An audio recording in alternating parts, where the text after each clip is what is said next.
وہاں پہ بہت لوگوں کی رائے یہ ہے کہ اگر اسی طریقے سے United state of America Afghanistan سے نکل جاتا ہے تو افغانستان میں اس دفعہ جو ہے وہ انڈیا اور پاکستان کے درمیان پراکسی وار سٹارٹ ہوگی، جو کہ کافی خوفناک قسم کی پراکسی وار ہوگی۔ تو میں سمجھتا ہوں کہ یہ جو دوسرا حصہ ہے اس کا فلسطین والا، یہ فلسطینیوں والوں کے لیے کوئی اچھی خبر نہیں ہے جو پاکستان نے بیان دیا ہے کہ ہم آپ کے پیچھے کھڑے ہیں، کہ ہم آپ کے پیچھے کھڑے ہیں۔ بھائی آپ پیچھے کھڑے ہو کے کریں گے کیا؟ آپ کی پاس جو ہے نہ تو وسائل ہیں، نوبت یہاں تک پہنچ گئی کہ اب خیرات کی جو ہے وہ آٹا چاول لینے پہ مجبور ہو گئے ہیں۔ آپ نے سب سے پہلے گھبرانا نہیں۔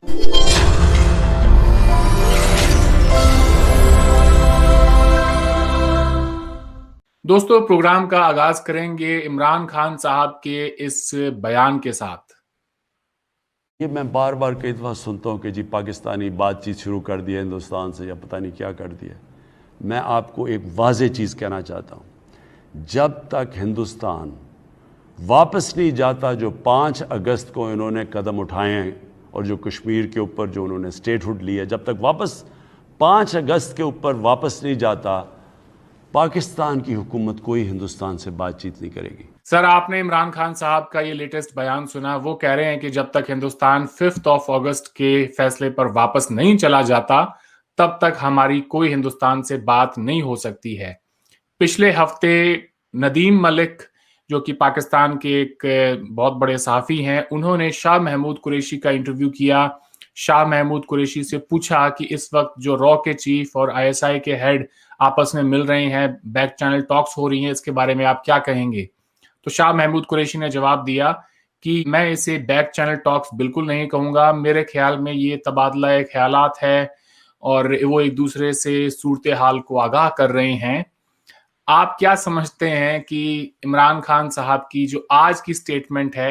کیا وہ اس پر ٹک پائیں گے یا پھر کچھ ہفتے بعد ہمیں پھر سے کوئی انالیسس کرنا ہوگا جس میں کہ وہ اپنی بات سے مکر کے اور کوئی اور نئی بات کر رہے ہوں گے؟ تھینک یو جناب۔ ایک تو یہ ہے کہ یہ جو آپ کہتے ہیں کہ اگلے پھر ہمیں کوئی نئی سٹیٹمنٹ دیکھنی پڑے، تو اس کی تو کوئی گارنٹی نہیں دی جا سکتی، چونکہ یہ رجیم جو ہے اس وقت ایگزسٹنگ، ان کا تو ٹریک ریکارڈ ہی یہی ہے گزشتہ 2-2.5 سالوں میں کہ یہ ایک بات کرتے ہیں اور پھر اس کا رد عمل دیکھ کے تو اس کو فوراً ریکٹیفائی کر دیتے ہیں۔ اور state of Jammu and Kashmir کو ریسٹور کرنا وداؤٹ 370، وداؤٹ 35 اور وداؤٹ لداخ انڈیا کے لیے کوئی پرابلم نہیں، کیونکہ یہ مودی صاحب کے اپنی انہوں نے شروع میں اس کا واضح طور پہ اظہار کر دیا تھا کہ جب ہم نے سمجھا کہ مناسب وقت آ گیا ہے، معاملات کنٹرول ہو گئے ہیں اور ہم اس پہ مطمئن ہیں تو ہم اسٹیٹ بحال کر دیں گے، چونکہ اسٹیٹ اٹ سیلف انڈیا کے لیے کوئی ایشو نہیں ہے۔ اسٹیٹیں وہاں پہ آلریڈی 29 اس طرح کی اسٹیٹیں موجود ہیں جن کے پاس کوئی اسپیسیفک جو ہے وہ پروویژن یا جن کے پاس کوئی اسپیسیفک ہتھیار یا اسپیسیفک ایشو نہیں ہے۔ تو اس میں اب بیشتر لوگوں کا جو ہے وہ تجزیہ یہ ہے کہ چونکہ یہ انہوں نے انڈیا کے ساتھ طے کر لیا ہے کہ جو کچھ انڈیا نے کیا ہے، جو کچھ انڈیا کے پاس ہے وہ وہاں رہے اور جو ہمارے پاس ہے وہ ہمارے پاس رہے، تو اس حوالے سے ظاہر ہے کہ وہ تھوڑا سا کشمیریوں کی اشک سوئی کے لیے اس طرح کی بات کر رہے ہیں کہ جی ہم جو ہے وہ 5 اگست کے ڈیسیجن جو ہے اس کو ماڈیفائی کریں گے تاکہ وہاں پہ جو ہے وہ اسٹیٹ کو واپس بحال کر دیا جائے ایک ایسی حالت میں جس میں 370-35 نہ ہو یا لداخ اس میں شامل نہ ہو۔ ورنہ یہ اتنا زیادہ سٹ پٹانے ہیں اور اتنا زیادہ بار بار جو ہے وہ باتیں کہہ کے پیچھے ہٹنے۔ شاہ محمود قریشی جو ہیں وہ سیزن قسم کے ڈپلومیٹ ہیں، 2 دفعہ وزیر خارجہ رہ چکے ہیں، وہ جانتے ہیں کہ 370 انڈیا کا انٹرنل مسئلہ ہے یا نہیں ہے اور یہ کہنے کا کیا مطلب ہے، اور پھر اس کی وضاحت کرنا، اور یہ سارا چونکہ ان کے جو سٹ پٹا جانے ہیں اور ایک طریقے سے گھبرا جانے جس کی وہ بار بار تلقین کرتے ہیں کہ گھبرانا نہیں ہے، تو گھبرا جانے کی نشانی ہے کہ بہت زیادہ گھبراہٹ کا شکار ہو گئے ہیں کہ کسی وقت بھی اب جو ہے ہمارے خلاف کوئی ایسا عمل ہو سکتا ہے۔ آگے بڑھتے ہیں پروگرام میں۔ بشانی صاحب، عمران خان صاحب بار بار فلسطین کا ذکر کر رہے ہیں، اسرائیل کو کے خلاف لابنگ کر رہے ہیں۔ شاہ محمود قریشی نے کچھ گھنٹے پہلے سٹیٹمنٹ دی کہ پوری مسلم امہ کو مل کر اسرائیل کے خلاف کھڑا ہونا چاہیے. لیکن حیران کن بات یہ ہے کہ عمران خان صاحب ایک لفظ نہیں بولتے ہیں افغانستان کے اندر جو کچھ ہو رہا ہے. بات طالبان کی آتی ہے تو خاموش کیوں ہو جاتے ہیں, اور پاکستان کے مسلمانوں کو اسرائیل کے پیچھے لگا دینے سے کیا یہ جو اصل ایشوز ہیں ان کو ڈائیورٹ کر رہے ہیں؟ یہ وہی کریڈیبلٹی اور ٹرسٹ ڈیفیسٹ کا پرابلم ہے جس کی ایک لمبی 20-30 سالہ ہسٹری ہے. تو اس میں افغانستان کا ایک سیگمنٹ جو ہے لوگوں کا پاپولیشن, جس میں پالیٹکس پلس دانشور پلس ایکٹیوسٹ شامل ہیں, کہ پاکستان پہ اس حوالے سے اعتبار نہیں کیا جا سکتا. تو لے دے کے پاکستان جس چیز پہ ڈیپینڈ کرتا ہے وہ ہیں طالبان, نمبر 1. نمبر 2, اس وقت وہاں پہ جو سچویشن آ رہی ہے انڈیا ورسز پاکستان بھی, وہ بھی کافی کریٹیکل ہے. جیسا کہ آپ نے یہ کہا نا کہ یہ جو انہوں نے بیان اپنا ریکٹیفائی کیا ہے کہ 370 پہ اور انٹرنل ایشوز پہ, یہ بھی اس کو آپ افغانستان کے اندر جو ہیٹ اپ ہوتی ہوئی سچویشن ہے اس کے ساتھ جوڑ سکتے ہیں. وہاں پہ بہت لوگوں کی رائے یہ ہے کہ اگر اسی طریقے سے United state of America Afghanistan سے نکل جاتا ہے تو افغانستان میں اس دفعہ جو ہے وہ انڈیا اور پاکستان کے درمیان پراکسی وار سٹارٹ ہوگی, جو کہ کافی خوفناک قسم کی پراکسی وار ہوگی. تو اس حوالے سے میں سمجھتا ہوں کہ یہ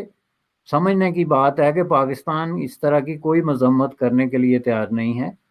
اور انہوں نے اس کو باقاعدہ ولفلی اگنور کیا ہے, جیسے کہ انہوں نے سنا ہی نہیں. لیکن دوسری طرف آپ کو اسرائیل تک جو ہے اور فلسطین تک جو ہے وہ اگر ایک بندہ مر جائے تو آپ کو ٹویٹ کرنا اور بیان دینا جو ہے وہ ضروری سمجھا جاتا ہے. تو میں سمجھتا ہوں کہ یہ جو دوسرا حصہ ہے اس کا فلسطین والا, یہ فلسطینیوں والوں کے لیے کوئی اچھی خبر نہیں ہے جو پاکستان نے بیان دیا ہے کہ ہم آپ کے پیچھے کھڑے ہیں. چونکہ اس طرح کا بیان قطعاً ان کے آگے کھڑی جو قوتیں ہوتی ہیں ان کے لیے سود مند نہیں ہوتا. ہم نے ہسٹری میں دیکھ لیا, وہ کشمیر کی قوتیں ہوں یا افغانستان کی ہوں یا فلسطین کی ہوں یا کسی اور جگہ کی, کہ جب پاکستان یہ اعلان کر دے کہ ہم آپ کے پیچھے کھڑے ہیں تو دیر از سم تھنگ سیریسلی رانگ. اور یہ فلسطینیوں کے ساتھ بہت دفعہ پہلے بھی ہو چکا ہے کہ ہم آپ کے پیچھے کھڑیں گے. بھائی آپ پیچھے کھڑے ہو کے کریں گے کیا؟ آپ کی پاس جو ہے نہ تو وسائل ہیں, نوبت یہاں تک پہنچ گئی کہ اب خیرات کی جو ہے وہ آٹا چاول لینے پہ مجبور ہو گئے ہیں. کہ اس دفعہ سعودی عرب نے ایک نئی مثال قائم کی ہے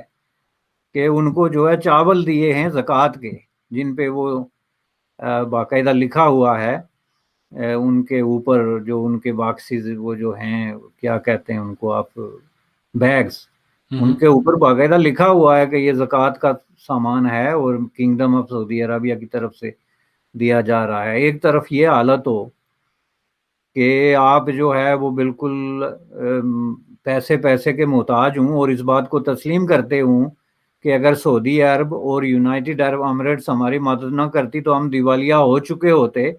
یہ پرائم منسٹر کا اپنا بیان ہے. تو وہ دو ملک جب اس طرح کی کوئی بات نہیں کرتے کہ ہم فلسطینیوں کے پیچھے کھڑے ہیں, تو پھر آپ کس بنیاد پہ ایسی بات کر سکتے ہیں؟ لیکن یہ ہے کہ یہ ظاہر ہے کہ پاکستان کا جو ڈومیسٹک ہے,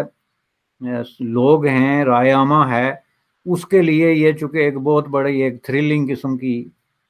سٹیٹمنٹ ہے, تو اس لیے بار بار اس کو دے رہے ہیں.